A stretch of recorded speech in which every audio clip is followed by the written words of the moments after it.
Deus. Nós temos uma palavra para o seu coração, para a sua vida, e eu convido você a uma meditação, a uma reflexão nesta hora. Eu tenho certeza absoluta que Deus vai falar ao seu coração. O meu tema hoje é vida rotativa. A nossa vida está em um constante movimento, em constante rotação. Tudo que nós conhecíamos há um tempo atrás, há pouco tempo atrás, já não é mais como nós conhecíamos, como nós percebíamos. A nossa vida, ela está sempre em constante movimento. Mas se repararmos, 2020, o ano de 2020, foi um ano que nos apresentou muitas mudanças. Foi um ano, ou está sendo um ano de muitas mudanças. Existe um provérbio chinês que diz assim, que nós precisamos mudar sempre para continuarmos no mesmo lugar. Nós estamos todos os dias sendo desafiados a constantes mudanças, a constantes fases e mudanças e mudanças. Aquele mundo que nós conhecíamos no ano de 2019, já não é mais o mundo que vivemos no ano de 2020. E tudo isso nos aponta inúmeras reflexões, e eu quero convidá-lo a uma reflexão sobre mundo rotativo e como nos adaptarmos às mudanças que nos são propostas, como adaptarmos ao mundo que mudou, ao mundo que está diferente, ao mundo que não é mais aquele mundo que nós conhecíamos. Antigamente eu assistia a TV e eu assistia às vezes o noticiário, e quando passava a China, por exemplo, e eu via as pessoas de máscara, eu achava estranho aquelas pessoas usando máscara pela rua, os chinesinhos, lembram disso? Hoje em dia, aqui no interior de Minas, em Pitangui, onde estamos, nós somos obrigados a usar também máscara. O nosso mundo mudou e nós temos hoje medo de sair, nós temos medo de abraçar as pessoas. As próprias recomendações que eram dadas aqui desse púlpito, à juventude dessa igreja, dizendo, vá visitar os seus avós, vá visitar as pessoas mais velhinhas, vá visitar os seus pais. Hoje são conselhos diferentes, não vá, não visite essa pessoa que está num grupo de risco. Então percebam que tudo mudou, tudo está diferente. O tema do nosso ano aqui na juventude era interdependência, ou é ainda o tema interdependência. E nesse tema nós estávamos trabalhando sobre comunhão, sobre caminharmos uns com os outros, sobre dependermos uns dos outros, sobre estarmos mais envolvidos uns com os outros. E hoje a nossa interdependência tem sido praticamente online, praticamente virtual, e nós já não conhecemos e não estamos mais com as pessoas assim como nós estávamos, e tudo isso aponta para um mundo que mudou, e o mundo que mudou nos aponta um caminho de mudanças também, e é sobre essa rotatividade, é sobre essa mudança, é sobre esse paradigma que eu quero convidar você, que eu quero chamar você a uma reflexão profunda, em dois textos da Bíblia, um no Antigo Testamento e o outro texto no Novo Testamento, textos que nos mostram uma mudança significativa, expressiva na vida de outras pessoas ou na vida dessas pessoas, e essas mudanças e como essas pessoas se comportaram nessas mudanças apontam para a nossa vida, apontam para aquilo que nós também podemos fazer a partir de agora com tantas mudanças, com tantas rotatividades. O primeiro texto é no livro de Jó, capítulo 1 e versículo 1. Livro de Jó, capítulo 1, versículo 1. E está escrito assim: havia um homem na terra de Uz, cujo nome era Jó, homem íntegro e reto, temente a Deus e que se desviava do mal. É muito provável que você conheça a história de Jó, que você já tenha ouvido a história de Jó.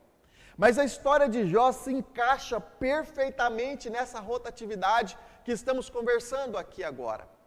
Jó estava na terra de Uz, um homem santo, íntegro, que temia a Deus.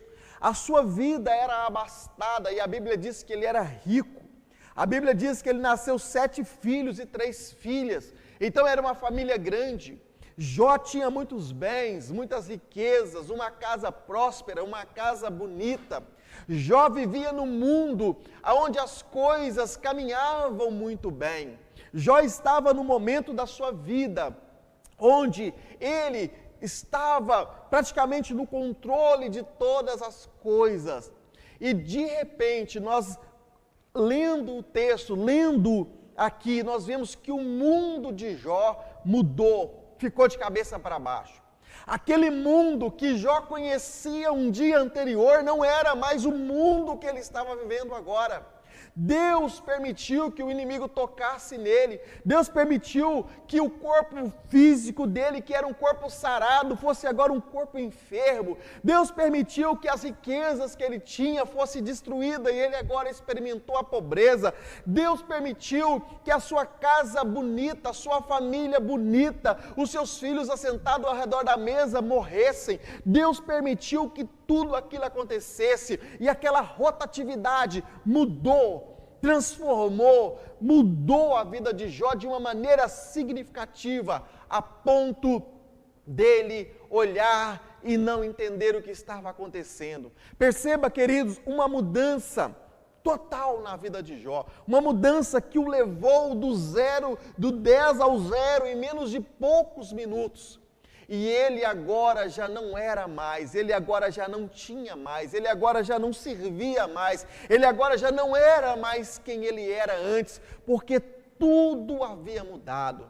Mas o mais interessante dessa história é a forma como Jó, ele lida, a forma como Jó, ele olha, ele trata, ele vê essa situação. Porque agora, olhando para essa situação, assentado em sacos de cinza, com um caco de telha coçando as suas feridas, ali naquele sofrimento, naquela dor, ele olhava para aquele mundo que ele vivia, e aquele mundo que ele vivia já não existia mais, e era preciso se readaptar, era preciso se encontrar naquela nova realidade. Olhe para mim, escute. Há pessoas que têm dificuldade de se encontrar nas dificuldades. As pessoas que têm dificuldade de se readaptarem a uma situação. Há pessoas que têm dificuldade de realocarem-se, de readaptarem em uma nova situação na sua vida. Talvez esse tempo de coronavírus, talvez essa pandemia, você perdeu o seu emprego, talvez você está doente, talvez você tenha um problema que eu nem possa imaginar, mas Deus está falando com você, as coisas mudaram e você precisa se adaptar a uma nova realidade com um pensamento, o mesmo pensamento que Jó ele tinha dizendo, eu sei que o meu Redentor vive, mesmo que o mundo saia do controle, mesmo que as coisas já não estejam mais como você conhecia, como era e como você estava acostumado. Agora, você precisa saber que nessa nova realidade, Deus está no controle, Deus não perde o controle, Deus está no controle de todas as coisas. Olha que coisa interessante, ao final do livro de Jó, ao final desse texto maravilhoso, ao final desse livro, Jó ele vai dizer assim, quem me dera, se eu tivesse pena como aço, eu escreveria com letras garrafais, com letra grande na rocha, para que todos pudessem ver. O que ele ia escrever se ele tivesse uma pena de aço? Ele escreveria naquela rocha, ele ia escrever a seguinte frase, eu sei que o meu Redentor vive e que em breve se levantará em meu favor. Queridos, essa é a nossa esperança. Esse é um tempo de esperança, de acender a esperança em Deus no nosso coração, porque a nossa fé não está firmada num carro bonito, a nossa fé não está firmada numa casa bonita, a nossa fé não está firmada numa conta bancária, a nossa fé não está firmada na estabilidade de um emprego, a nossa fé está firmada em Jesus. A Bíblia diz que ainda que a figueira não floresça, ainda que não haja fruto da vide, ainda que o produto da oliveira minta, eu seguirei confiando no Senhor. Esse é o tempo, um tempo de fazer isso, um tempo, você que já falou isso tantas vezes, é a hora de continuar seguindo, crendo em Jesus, crendo no Senhor, confiando no Senhor. Agora eu vou mostrar a você um outro texto no Novo Testamento que está em Atos capítulo 20. Atos capítulo 20, se você tiver a Bíblia, por gentileza, Atos capítulo 20, versículo do 7 ao 12. A situação também de alguém que teve a sua vida mudada por aquela ocasião, por aquele evento. Atos capítulo 20, versículo 7. No primeiro dia da semana, estando nós reunidos com o fim de partir o pão, Paulo, que devia seguir viagem no dia imediato, exortava-os e prolongou o discurso até a meia-noite. Havia muitas lâmpadas no cenáculo onde estávamos reunidos. Um jovem chamado Eutico, que estava sentado na janela, adormeceu profundamente durante o prolongado discurso de Paulo, vencido pelo sono, caiu do terceiro andar abaixo e foi levantado morto. Descendo, porém, Paulo inclinou sobre ele, abraçou-o e disse: não vos perturbeis, que a vida está nele. Subindo de novo, partiu o pão e comeu, e ainda lhe falou largamente até o romper da alva, e assim partiu. Então, conduziram vivo o rapaz e sentiram-se grandemente confortados. Esse texto é interessante porque ele fala de um jovem sentado na janela durante o longo discurso de Paulo. E na maioria das vezes nós, os pregadores, usamos esse texto para falar do famoso crente Raimundo. Conhece ele? Crente Raimundo, pé na igreja e outro pé no mundo. Ou o crente girafa, o corpo na igreja, a cabeça no mundo. Então, esse texto, normalmente, ele é usado para falar de uma pessoa que estava na janela. E a pessoa que está na janela é uma pessoa que não tomou uma decisão ainda. Uma pessoa que está ali, está para a igreja, mas está para o mundo. Um dia está na igreja, um dia está no mundo. E aproveita e tenta aproveitar o melhor desses dois mundos. E não se decidiu e ainda não tomou aquela decisão. Acontece que na vida desse rapaz chamado Eutico, ele estava na janela do terceiro andar. Paulo estava pregando. Ele estava ouvindo o discurso de Paulo, mas tomado por um sono muito grande, ele despencou janela abaixo e capotou lá embaixo e morreu. E aí eles desceram e Paulo orou por ele e ele tornou a ressuscitar. Onde isso se encaixa no que nós estamos falando? Se encaixa na rotatividade da nossa vida. Hoje, durante o dia, conversei com o pastor Salmão sobre esse texto e ele me falou sobre isso. E nós podemos olhar isso, esse homem, esse jovem que caiu da janela e morreu, agora quando ele abriu os olhos, quando ele ressuscitou, quando ele voltou à vida, a vida não era mais ou não poderia ser mais como ele a conhecia antes. Agora ele teve uma nova oportunidade. A oportunidade de renascer, a oportunidade de fazer de novo, a oportunidade de fazer a coisa certa. Queridos, talvez esse período de quarentena, talvez esse período de isolamento, seja um período que Deus está te dando de rever algumas coisas na sua vida, de mudar algumas coisas na sua vida, de fazer diferente na sua vida aquilo que você estava fazendo.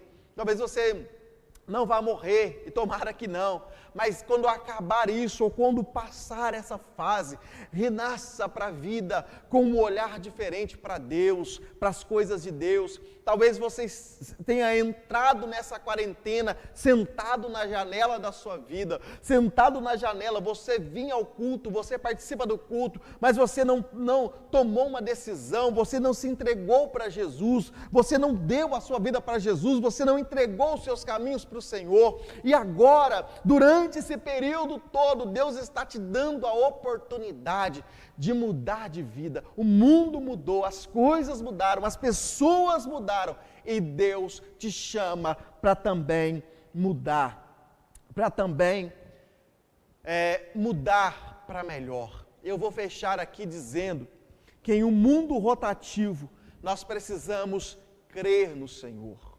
Em um mundo rotativo, nós precisamos crer. Escute, crer é uma palavra pequenininha, mas uma palavra de um poder estrondoso. Quando você lê o Evangelho de João, você encontra 98 vezes repetindo a palavra crer. Crer, crer, crer, 98 vezes. E lá dentro do Evangelho de João, essa palavra crer tem dois significados.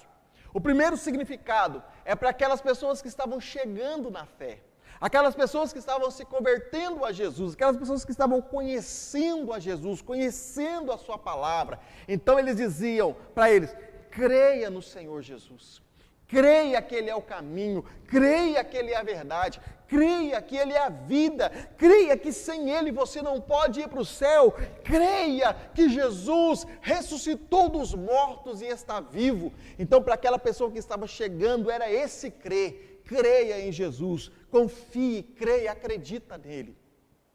Mas a segunda versão para o crer em Jesus era para aqueles crentes que já estavam na igreja, para aqueles irmãos que já tinham 6 meses, 1 ano, 2 anos, 10 anos, 20 anos, não importa, ele precisava continuar crendo que Jesus é o Senhor. Escute, no meio dessa pandemia, no meio dessas dificuldades, você que já é crente em Jesus, a palavra de Deus para você é: o mundo mudou, mas você precisa continuar crendo em Jesus.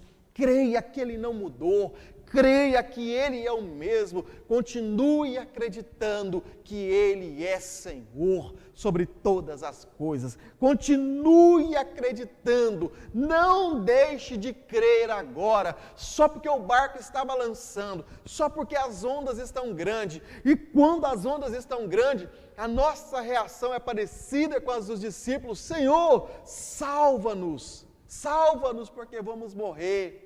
Mas de repente, vem aquela voz e diz: vento, de boa aí, quietinho. Mar, se acalma aí, pianinho, quietinho. E essa mesma voz que acalma o vento, essa mesma voz que acalma a tempestade, essa mesma voz que vai dar ordem para que esse tempo ruim passe, esse tempo de dificuldade passe. Por isso, nós precisamos continuar crendo no Senhor Jesus. Eu quero encerrar com um versículo muito bonito e muito conhecido da Bíblia, que está em Mateus capítulo 11, versículo 28, que diz assim: vinde a mim, você que está cansado e sobrecarregado, e eu vos aliviarei. Aprendei de mim, que sou manso e humilde de coração, e encontrareis descanso para as vossas almas. Palavras do nosso Senhor Jesus. Vamos repetir? Vinde a mim, um convite. Você que está cansado, sobrecarregado, deprimido, você que está pensando em tirar sua vida, você que perdeu o emprego, você que está brigando com seu cônjuge, você que está enfermo, vinde, Jesus está chamando. Jesus poderia ter chamado os reis, Jesus poderia ter chamado os príncipes, Jesus poderia ter chamado os ricos, Jesus poderia ter chamado os poderosos, os políticos, os influentes, Jesus poderia ter chamado quem Ele quisesse, mas Ele olhou para aquela gente simples, sofrida, gente que não tinha nem para onde ir quando acabasse o discurso de Jesus. Pessoas que não tinham pão, pessoas que não tinham água, pessoas pobres, doentes, enfermas, problemáticas, endemoniadas. E Jesus olha para elas e diz assim: vinde a mim, você que está cansado, você que está sobrecarregado, você que não está aguentando mais, você que não está suportando mais, vinde a mim, vinde a mim. E eu vos aliviarei. Aprendei de mim, que sou manso e humilde de coração. E o mais importante, encontrareis descanso para a vossa alma. Escute, às vezes você já procurou descanso para a sua alma em todos os lugares. Na prostituição, no dinheiro, na bebida, nas drogas, em tudo. Saiba, o descanso para a sua alma está em atender o convite de Jesus. Vinde a mim, você que está cansado e sobrecarregado, e eu vos aliviarei. Então, eu quero orar por você. Quero abençoar a sua vida. No mundo de rotatividade, continue crendo no Senhor e continue vindo a Jesus. Vamos orar? Deus, em nome de Jesus, o nome que é sobre todo nome.